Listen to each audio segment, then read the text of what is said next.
നമസ്കാരം. ഇപ്പൊ ട്രെൻഡിങ് ആയിട്ടുള്ള നാൽപ്പാമരാതി വെളിച്ചെണ്ണ, കുങ്കുമാതി തൈലം, ഏലാതി വെളിച്ചെണ്ണ, ലാക്ഷാതി തൈലം, ജീവന്ത്യാതി യമകം ഇതൊക്കെ സ്കിന്നിൽ വർക്കാവും. ആർക്കൊക്കെ?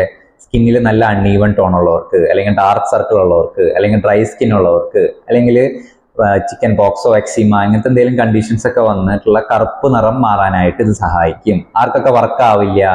സ്കിന്നിൽ നല്ല ആക്റ്റീവ് ഇൻഫ്ലമേഷൻ ഉള്ളവർക്ക്, അല്ലെങ്കിൽ ടീനിയ പോലെ എന്തെങ്കിലും ഫംഗൽ ഇൻഫെക്ഷൻസോ അല്ലെങ്കിൽ ബാക്ടീരിയൽ ഇൻഫെക്ഷൻ, ഫോളിക്കുലൈറ്റിസ് ഇങ്ങനത്തെ എന്തെങ്കിലും കണ്ടീഷൻ ഉള്ളവർക്കൊന്നും ഇത് വർക്കാവില്ല. അങ്ങനെയുള്ളവര് എക്സ്റ്റേണലി ധാരകൾ, അതായത് മരുന്നുകൾ വെച്ച് കഴുകാനോ അല്ലെങ്കിൽ ചൂർണങ്ങൾ വെച്ചിട്ട് ലേപനങ്ങളൊക്കെ ആയിരിക്കും വർക്കാവുക. അല്ലെങ്കിൽ ആ സമയത്ത് ഇന്റേണൽ മെഡിക്കേഷൻസും ആവശ്യം വരും.